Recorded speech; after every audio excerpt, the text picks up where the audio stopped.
لا حضرة النبي المصطفى رسول الله صلى الله عليه وسلم. شؤونهم الفاتحة. أعوذ بالله من الشيطان الرجيم. بسم الله الرحمن الرحيم.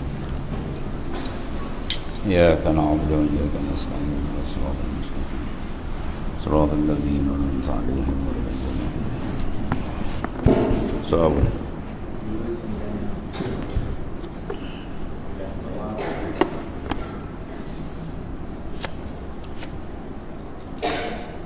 Bismillahirrahmanirrahim. Qala mu'allif sallallahu sirrah.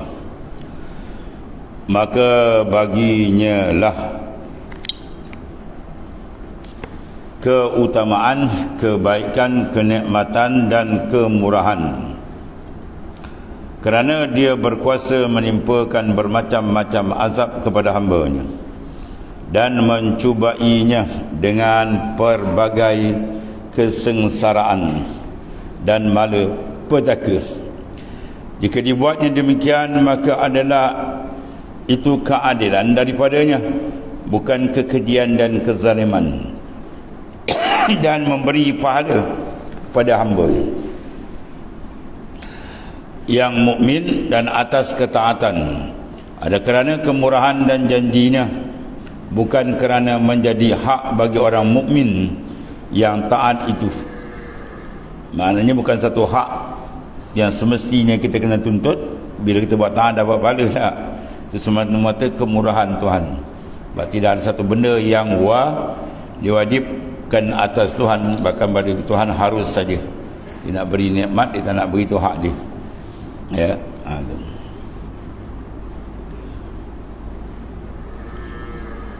Dan bukan satu keharusan atas Allah Ta'ala. Bahkan dia kata bukan kerana menjadi hak dari orang mukmin yang taat itu, bahkan bukan satu dan bukan satu keharusan atas Allah Ta'ala. Mana kewarisan, mana kewajipan. Ini bahasa orang ini Indon. Seharusnya pak itu. Seharus mana? Wajib. Ini kita kalau harus buat apa, tak buat tak apa, harus. Bila Indon bahasa ini benda yang seharusnya pak kena buat. Seharus. So, kita kalau seharus boleh buat tak apa, tak buat tak apa. Mana bukan benda menjadi keharusan, mana kewajipan atas Allah Subhanahu wa taala. Yang tidak menjadi satu kewajipan atas Tuhan. Bahkan itu hak Tuhan dia nak bagi, boleh tak nak bagi, boleh. Kerana dia tidak wajib atasnya berbuat untuk seseorang. Dia tidak menjadi kewajipan atas Allah untuk membuat sesuatu tadi. Bahkan itu adalah kurniaan dari dia-Nya.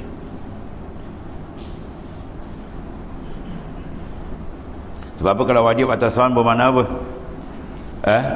Ada satu paksaan bagi Allah Ta'ala, ada orang menekan dia, mesti wajib, macam Tuhan tekan kita, wajib sembahyang, wajib puasa. Tapi kalau Tuhan pula kena gitu, Tuhan dah jadi, maknanya dia dikerasi, itu mustahil. Maha suci Tuhan daripada demikian. Allah. Kerana tidak wajib atasnya berbuat untuk seseorang dan tidak tergambar daripada Allah Ta'ala suatu kezaliman.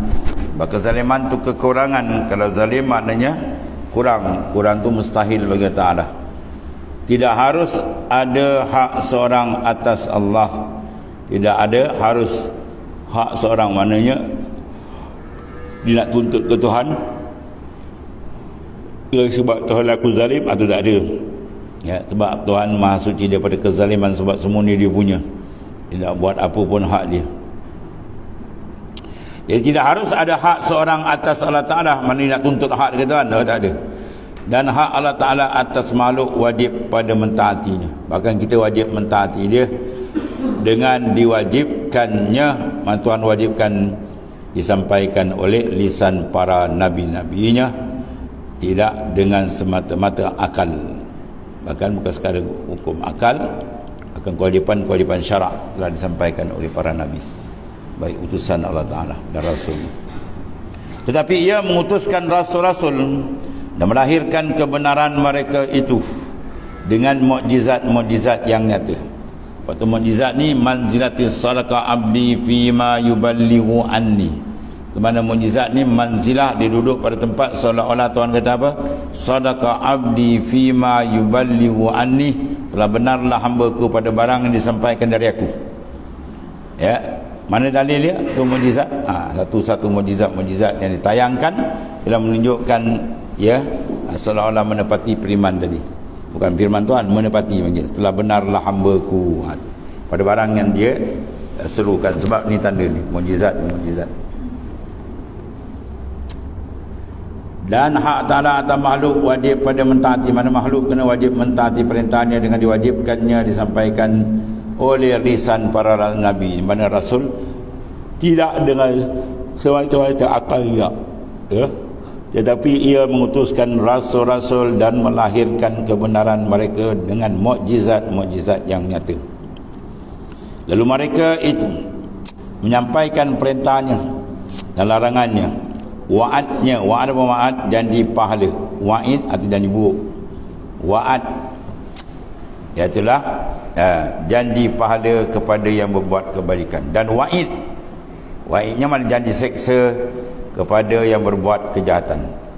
Maka wajiblah atas makhluk membenarkan rasul-rasul itu, ya, akan apa yang dibawa.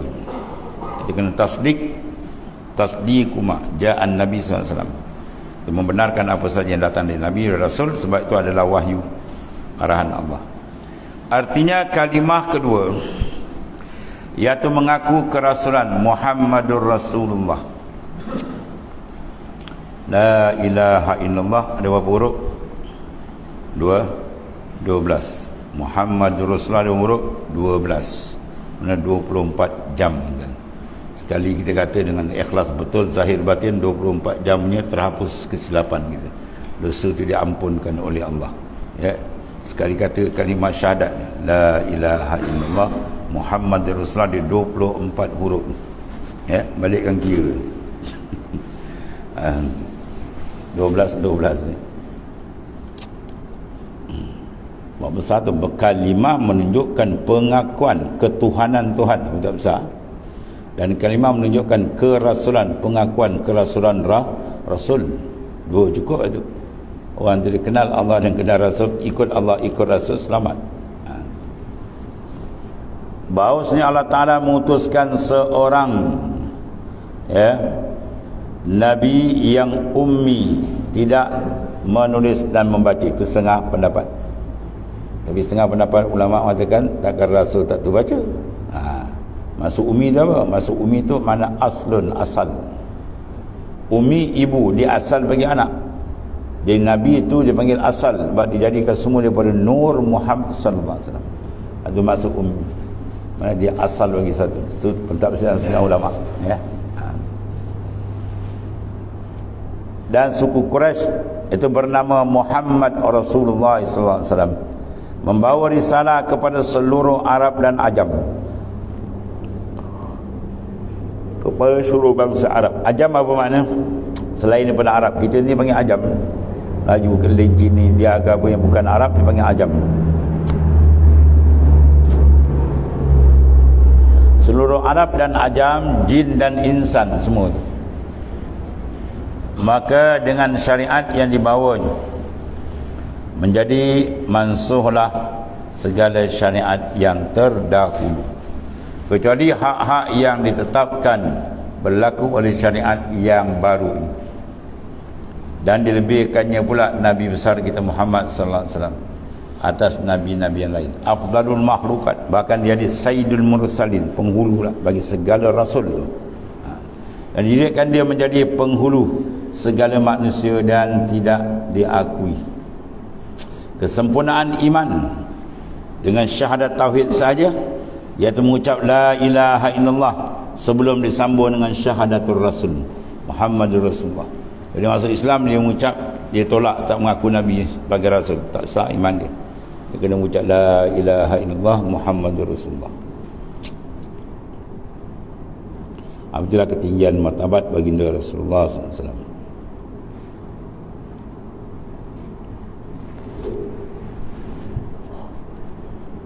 Ya Allah.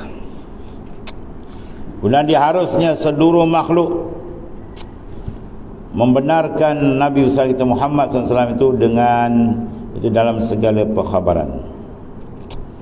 Maknanya diharuskan, diwajibkan seluruh makhluk tadi membenarkan, meyakini, membenar, beriman akan Nabi besar kita Muhammad SAW dalam segala perkhabaran dia, apa yang diceritakan, yang dikhabarkan tentang urusan dunia dan akhirat.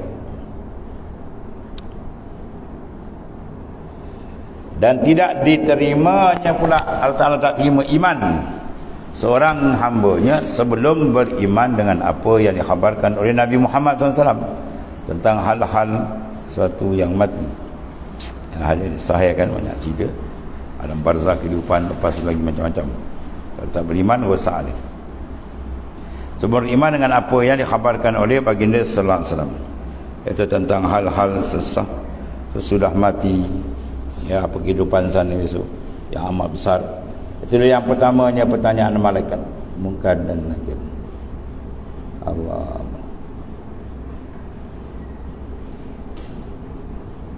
Kemudian kedua malaikat itu adalah dua peribadi yang hebat, menakutkan, menundukkan dengan baik akan hamba Allah Ta'ala dalam kubur itu, dengan roh dan jasad sekali bangun. Nah, kata roh saja tak, roh dengan jasad sekali. Lalu menanyakan tentang tauhid dan risalah. Mar rabbuka, siapa Tuhan kamu? Dia tak tanya kam aqamis salat, berapa rukun sembahyang ke? Tak ada. Dia tanya mar rabbuka, siapa Tuhan kamu? Makin jawab tu iman dia. Kalau dia orang beriman betul jawab, ya, Allahu Rabbi, mana Tuhanku ialah Allah Ta'ala Tuhanku. Selamat.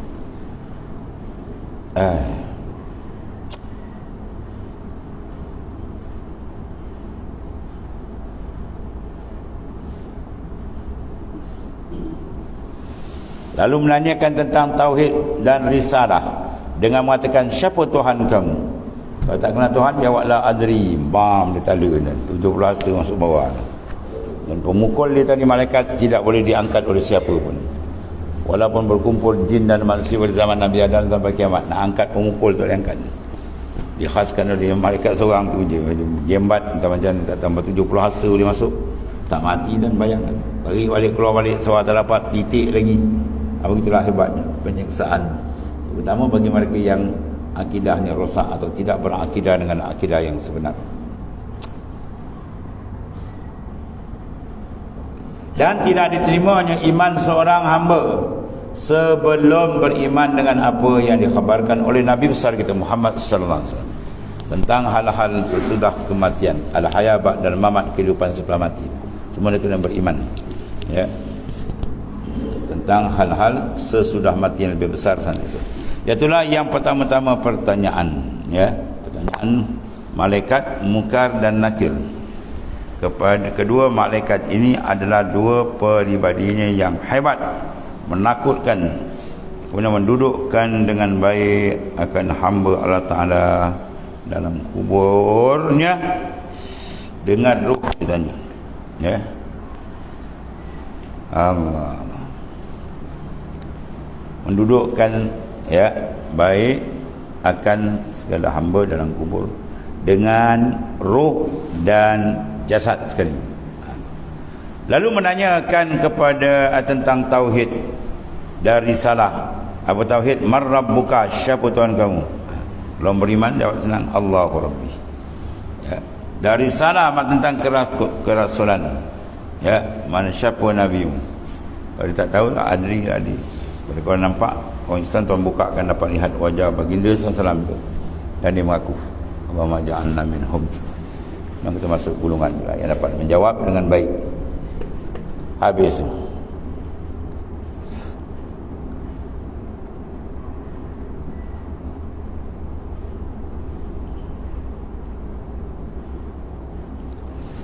Kemudian keduanya malaikat itu akan membawa cobaan dalam kubur. Pertanyaan tadi adalah cobaan yang pertama sesudah mati, ya, dan bahawa diimani dengan adanya azab kubur. Ya, dia merupakan satu apa? Hufratun min nar, satu lubang di bawah neraka, atau satu maknanya radatun min riyadil jannah, rangkaian alam kubur. Tapi kalau mati tak ada kubur, macam bom, dia kena bom hancur, jasad dia pun tak dapat nak dikesan, mati tengah laut dan sebagainya. Jawab dia, tetap ada soalan itu. Soalan itu sebenarnya berada di alam barzah. Nama dia alam antara dunia akhirat, alam barzah. Ila yaumi yub'atsun, sampai dia tunggu dibangkitkan balik. Maka dinamakan soal kubur itu sebab ghalib. Ya, dia panggil alal ghalib. Kebiasaannya orang mati ada kubur. Jarang-jarang kalau mati satu orang tu tak ada kubur, kan, semua ada kubur. Maka disandarkan soalan itu kepada nama kubur. Bermakna kalau kubur tanah itu tak ada pun, dia duduk dalam alam khas barzah dipanggil. Semua akan ada persoalan-persoalan yang sedemikian, dan ada nikmat dan azab. Sementara yaumul ba'as, hari dibangkitkan. Allah.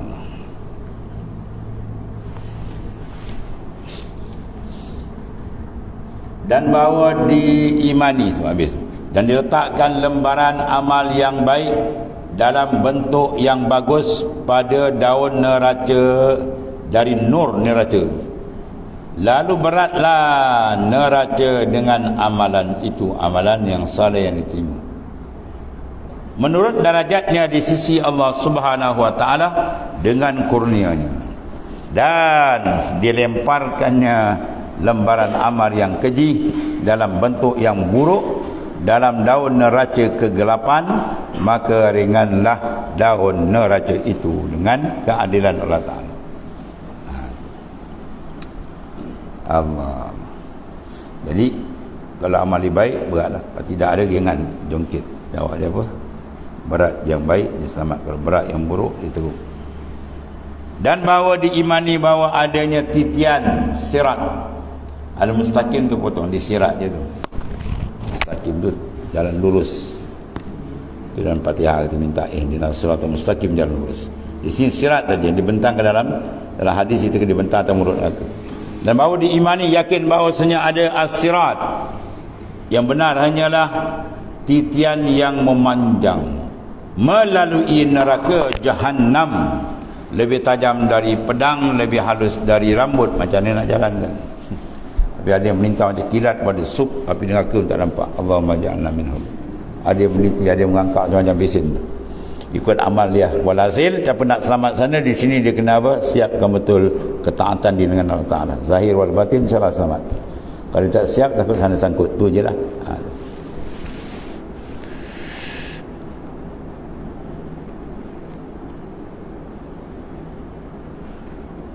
Habis. Dan dibawa diimani, dan bahawa diimani bahawa titian sirat tadi, ya, lalu lebih tajam daripada pedang, lebih halus daripada rambut.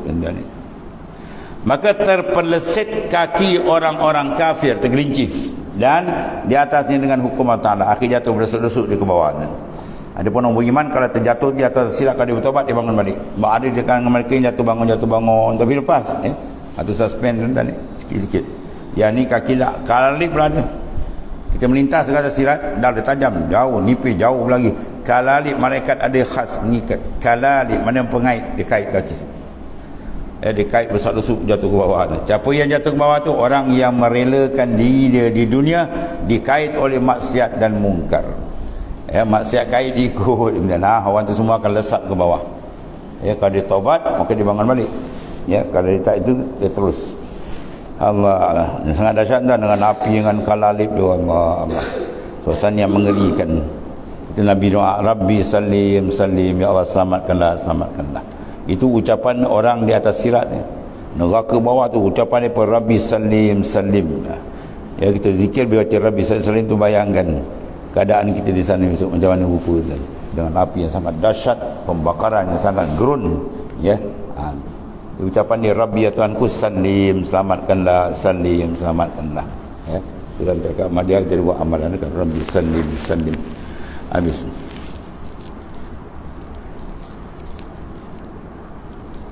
Lalu mereka jatuh tersungkur ke dalam neraka. Wal a'yadzubillah.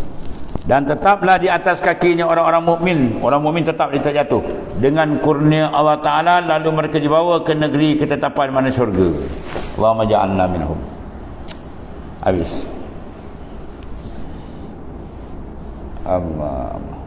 Dia banyak amalan. Di antara amalan yang mentasbit. Mana kaki itu dia tetap. Orang yang menghapuskan hutang. Ya. Dia punya hutang kat kawan tu, tiba masa ajar tempoh masa minta, tak ada. Kawan tu kesian, tengok dia fakir, dia miskin kan. Tangguh lagi, tangguh 2 bulan 2 bulan minta lagi, tak dapat lagi kan. Tangguh lagi. Tapi masa tangguh tu, kalau dia punya hutang 1,000, dia tangguh 10 hari atau sebulan. Mana tiap-tiap hari dia dapat pahala sedekah 1,000. Oh banyak kan. Ada orang sedekah 1,000 lagi, besok 1,000, besok 1,000. Orang nak cari kan RM10 dah besar. Tiap hari dia sedekah 1,000 pahala dia dapat. Ya, kalau 2 bulan tu dah berapa, 60 hari, banyak kan. Tiba masa minta payah juga, tengok kesian. Akhir dia kata tak apalah, saya halalkan. Bila dia halalkan dia hutang tu, sabbatallahu qadamau ala sirat. Tuhan tetapkan kaki dia takkan jatuh atas sirat. Ya. Jadi carilah pahala tu. Kalau siapa nak bagi hutang, bagi dia hutang. Dia nak hutang 150, lepas tu kita halalkan. Ya. Kalau hutang 100,000 boleh halal tu lagi halal. RM100 boleh dah, RM100,000 kelip-kelip mati. Kalau dia boleh buat tu memang handal tu kan. Sian, tak apalah, si halal. Itu lebih baik kan. Amal ibadat lebih besar, lebih mencabar, lebih besar pahala.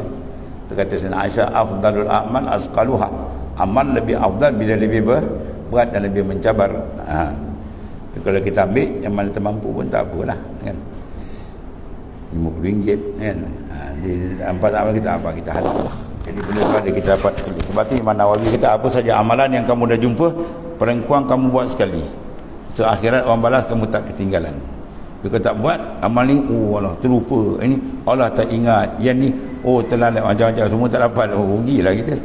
Yang biar ada kurang-kurang pun sekali dia masuk line dia masuk di akhirat. Itu di antara dia lah. Dan satu lagi, dan bahawa diimani dengan al-haud, ya, dengan haud al-maurud, haudul mahrud. Iaitulah kolam Nabi besar kita Muhammad SAW, yang bayang macam kolam genang tu. Ya, sana punya ke depan kenyakadan tak dapat dibayangkan oleh mata kita. Ya, tak terjangkau kita nak dengar, nak lihat benda yang hebat sana besok. Macam mana serah ke Tuhan tu kedudukan dia. Ya, fikir sungai syurga tu, dia punya tebing dasar dia tu permata yang mahal, masya-Allah. Yang mana kita, sungai kita lumpur je. Nak terjun pun tak sampai hati. Sana punya hebat. Di mana orang-orang mukmin akan minum padanya sebelum masuk ke syurga dan sesudah melewati titian sirat. Barang siapa minum padanya sekali minum, maka tidak akan haus sesudahnya selagi selama-lama. Dia minum dia haudun Nabi SAW, tak akan haus. Habis itu minum syurga tu nak minum lagi, atau minum di tanah bernikmat. Ya. Macam kita lah kan, kita kalau hari raya Aidilfitri, kita sunat makan dulu ke semayang dulu? Sunat makan dulu. Kalau adha semayang dulu kan. Sunat raya makan dulu, lepas tu pergi. Baik, kita pergi makan, dah makan dah kenyang kan, balik sekarang kawan ajak singgah 5 rumah kan. 5 rumah tu minum tu minum haus ke kan, minum bersukri ke. Bersedap aja maknanya. Ya, sebab nak haus tak haus dah, dia dah makan tadi kan. Itulah makna dia minum telaga dah tak haus lah. Ketika kita minum di syurga bukan kena haus, kena menikmati. Itu dia makna. Dan kolam itu lebarnya seperjalanan sebulan. Semua gambaran ya, mana terlampau luas maksudnya. Airnya lebih putih dari susu, lebih manis daripada madu. Wah, sana tak ada kencing manis sana. Dan syurga tak ada buah pinggang, kencing manis, jantung, semua tak ada. Itu bukan tempat dia. Tempat dia atas dunia ni. Ya, tu nikmat besar di sana besok Tuhan beri. Sekelilingnya sampai peringkat lagi hebat apa tu, last sekali kan. Orang minum makan lala nak gimana? Kita tandas lah kan, di Perak ni.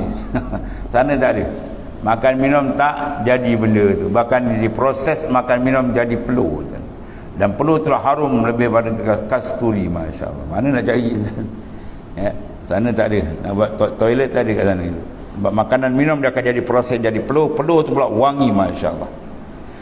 Kemudian sekelilingnya cerik-cerik, jumlahnya sebintang di langit. Ya, dalam kolam itu terdapat 2 pancuran yang mancur padanya air dari sungai Kausar. Masya Allah. Itulah kehebatan yang ada dalam sana dalam bentuk menikmati nikmat yang sebenar. Habis. Kemudian dan bahawa diimani pula, itulah hitungan amal. Wallah.